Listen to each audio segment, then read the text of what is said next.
सलैया साहित्य संसार में आपका हार्दिक अभिनंदन है, स्वागत है। आज मशहूर कहानीकार अमरकांत की एक कालजयी कहानी दोपहर का भोजन, उसका वाचन लेकर के आपके समक्ष उपस्थित हूँ।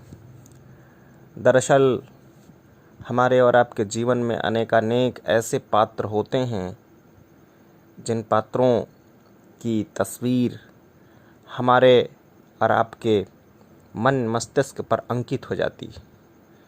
आज कहानीकार ने एक ऐसे ही पात्र को अपने कहानी का विषय बनाया है। अपने कहानी के माध्यम से ऐसे दबे कुचले, उपेक्षित और वंचित पात्र को कहानी के माध्यम से समाज की पटल पर रखने का सशक्त प्रयास किया गया। दोपहर का भोजन। सिद्धेश्वरी ने खाना बनाने के बाद चूल्हे को बुझा दिया और दोनों घुटनों के बीच सिर रखकर शायद पैर की उंगलियां या जमीन पर चलते चींटियों को देखने लगी। अचानक उसे मालूम हुआ कि बहुत देर से उसे प्यास लगी है।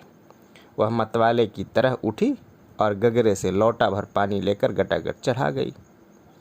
खाली पानी उसके कलेजे में लग गया और वह हाय राम कहकर वहीं जमीन पर लेट गई।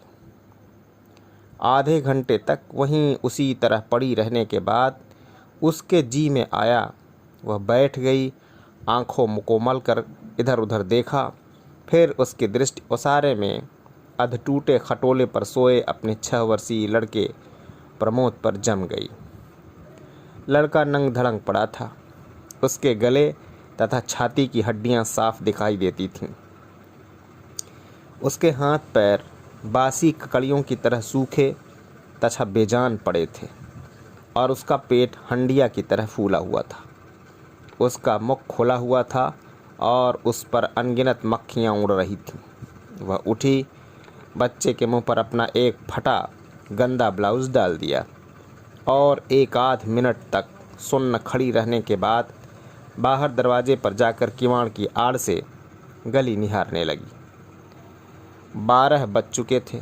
धूप अत्यंत तेज थी और कभी 1-2 व्यक्ति सिर पर तौलिया या गमछा रखे हुए, मजबूती से छाता ताने हुए, फुर्ती के साथ लपकते हुए से गुजरे जाते थे। 10-15 मिनट तक वह उसी तरह खड़ी रही।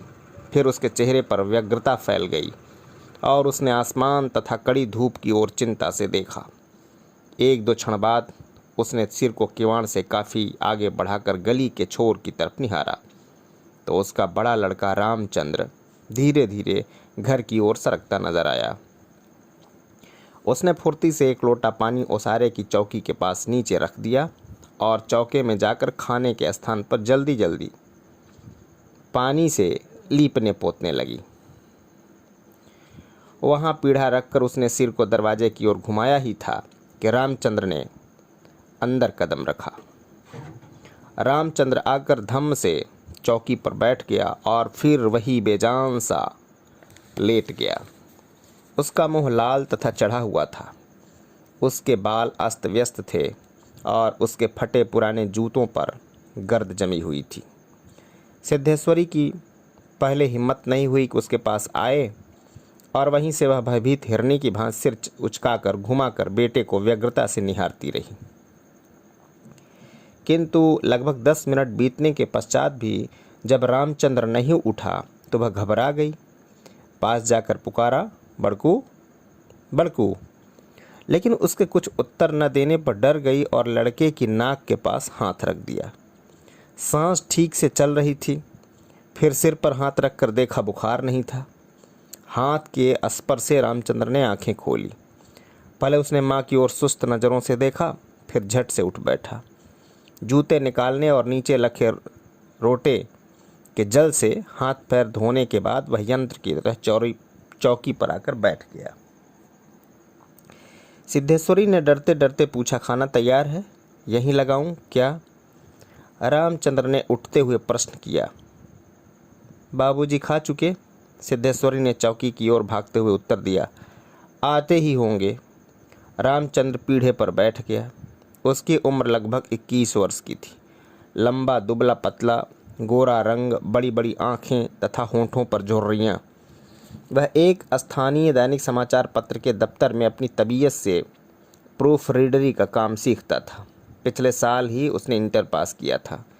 सिद्धेश्वरी ने खाने की थाली सामने लाकर रख दी और पास ही बैठकर पंखा करने लगी।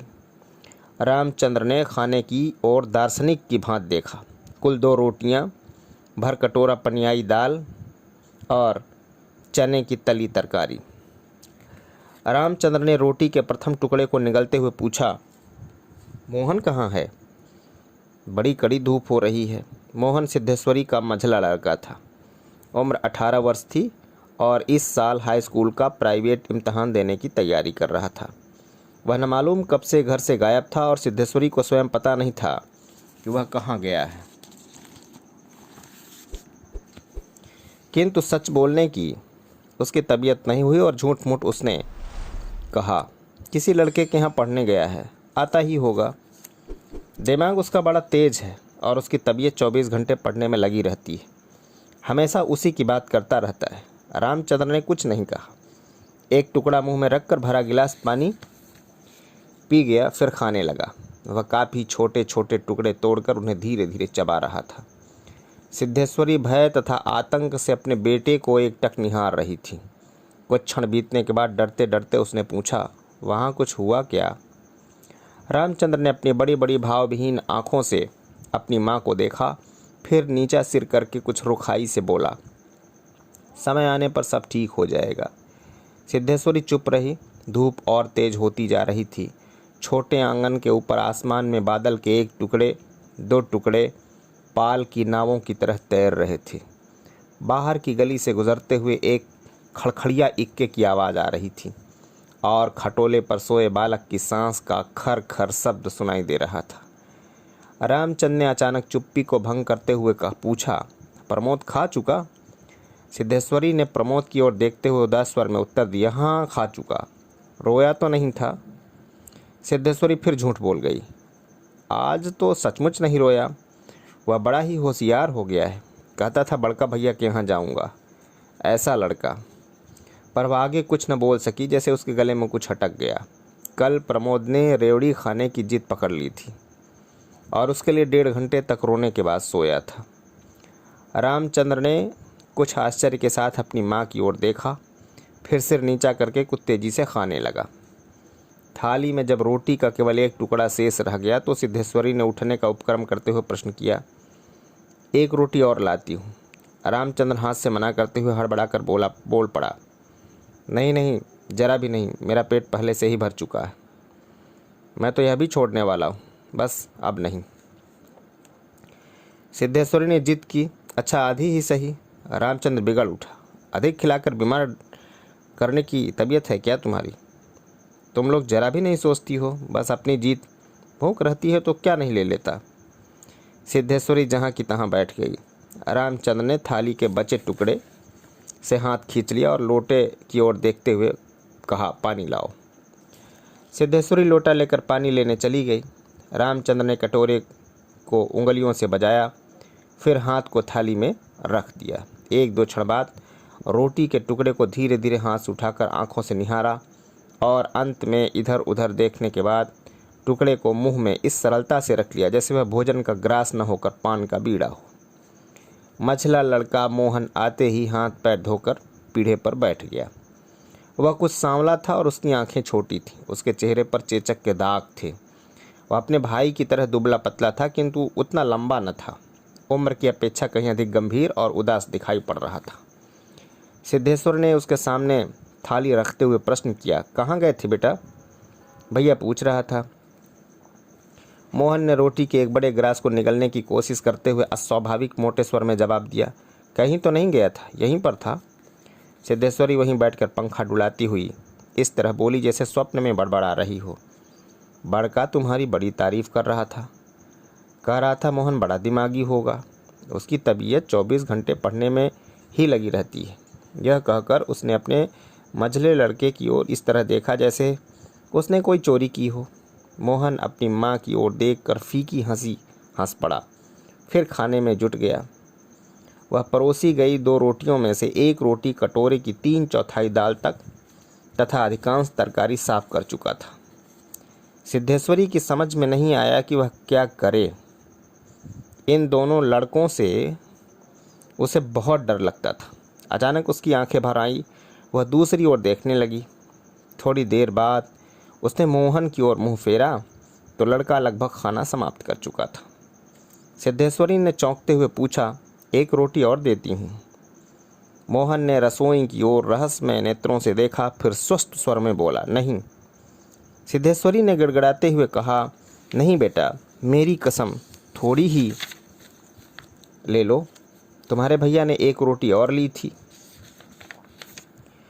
मोहन ने अपनी माँ को गौर से देखा, फिर धीरे धीरे इस तरह उत्तर दिया जैसे कोई शिक्षक अपने शिष्य को समझाता है, नहीं रे, बस अव्वल तो अब भूख नहीं, फिर रोटियां तूने ऐसी बनाई हैं कि खाई नहीं जाती, न मालूम कैसे लग रही हैं। खैर, अगर तू चाहती ही है तो कटोरे में थोड़ी सी दाल दे दे, दाल बड़ी अच्छी बनी है। सिद्धेश्वरी से कुछ कहते न बना और उसने कटोरे को दाल से भर दिया। मोहन कटोरों को मुंह से लगाकर सुड़-सुड़ पी रहा था कि मुंशी चंद्रिका प्रसाद जूतों को खस खस घसीटते हुए आए और राम का नाम लेकर चौकी पर बैठ गए। सिद्धेश्वरी ने माथे पर साड़ी को कुछ नीचे खिसका लिया और मोहन दाल को एक सांस में पीकर तथा पानी के लोटे को हाथ में लेकर तेजी से बाहर चला गया। 2 रोटियां, कटोरा भर दाल, चने की तरकारी। मुंशी चंद्रिका प्रसाद पीढ़े पर पालथी लगाकर बैठे रोटी के एक एक ग्रास को इस तरह चुभला चबा रहे थे जैसे बूढ़ी गाय जुगाली करती है। उनकी उम्र 45 वर्ष के लगभग थी, किंतु 50-55 के लगते थे। शरीर का चमड़ा झूलने लगा था। गंजी खोपड़ी आईने की भांति चमक रही थी। गंदी धोती के ऊपर अपेक्षाकृत कुछ साफ बनियाइन तार तार लटक रही थी। मुंशी जी ने कटोरे को हाथ में लेकर दाल को थोड़ा सुड़कते हुए पूछा, बड़का दिखाई नहीं दे रहा? सिद्धेश्वरी की समझ में नहीं आ रहा था कि उसके दिल में क्या हो गया है, जैसे कुछ काट रहा हो। पंखे को जरा और जोर से घुमाती हुई बोली, अभी अभी खाकर काम पर गया है, कह रहा था कुछ दिनों में नौकरी लग जाएगी, हमेशा बाबूजी बाबूजी किए रहता है। बोला, बाबूजी देवता के समान है। मुंशी जी के चेहरे पर कुछ चमक आई। शर्माते हुए पूछा, है क्या कहता था कि बाबूजी देवता के समान है? बड़ा पागल है। सिद्धेश्वरी पर जैसे नशा चढ़ गया था। उन्माद की रोगिणी की भांति बड़बड़ाने लगी, पागल नहीं है, बड़ा होशियार है। उस जमाने का कोई महात्मा है, मोहन तो उसकी बड़ी इज्जत करता है। आज कह रहा था कि भैया की शहर में बड़ी इज्जत होती है, पढ़ने लिखने वालों में बड़ा आदर होता है, और बड़का तो छोटे भाइयों पर जान देता है।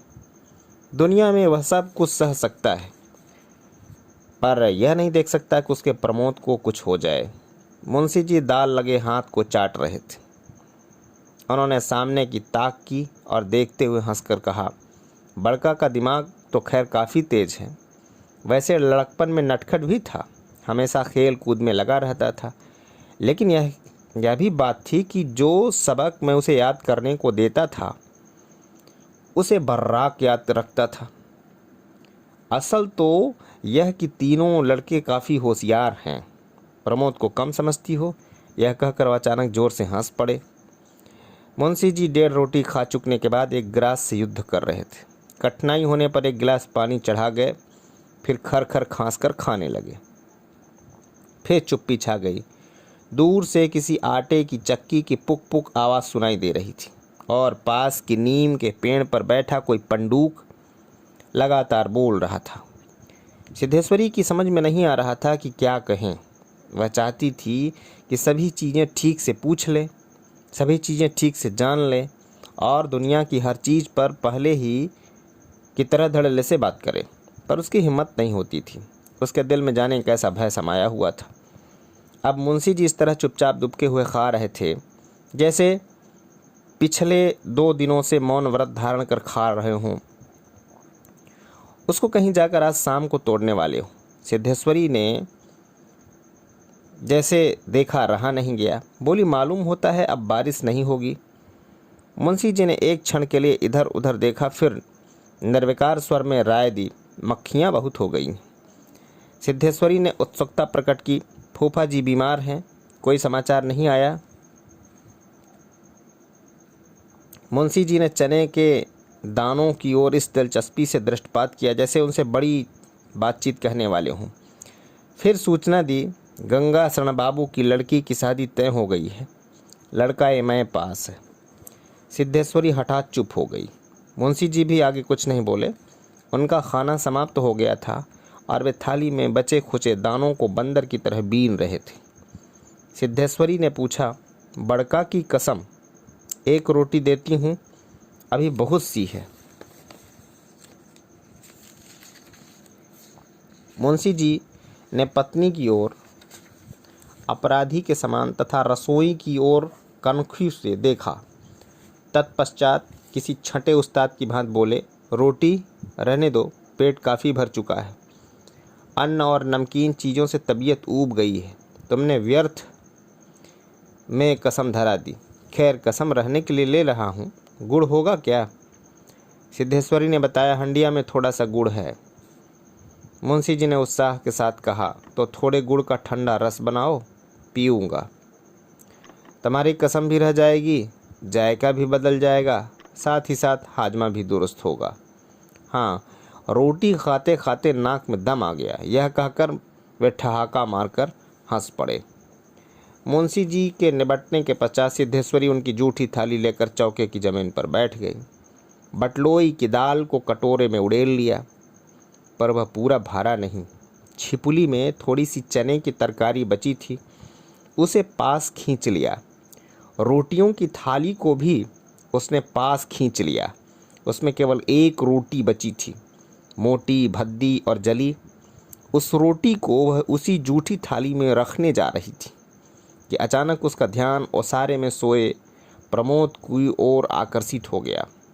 उसने लड़के को कुछ देर तक एकटक देखा, फिर रोटी को 2 बराबर टुकड़ों में विभाजित कर दिया। एक टुकड़े को तो अलग रख दिया और दूसरे टुकड़े को अपनी जूठी थाली में रख लिया। तदुपरांत एक लोटा पानी लेकर खाने बैठ गई। उसने पहला ग्रास मुंह में रखा और तब न मालूम कहाँ से उसकी आंखों से टप टप आंसू चूने लगे। सारा घर मक्खियों से भन भन कर रहा था। आंगन की अलगनी पर एक गंदी साड़ी टंगी थी जिसमें पैबंद लगे हुए थे। दोनों बड़े लड़कों का कहीं तो पता नहीं था। बाहर की कोठरी में मुंशी जी औंधे मुंह होकर निश्चिंतता के साथ सो रहे थे, जैसे 1.5 महीने पूर्व मकान किराया नियंत्रण विभाग की क्लर्की से उनकी छंटनी न हुई हो और शाम को उनको काम की तलाश में कहीं जाना न हो। जय हिंद, जय भारत।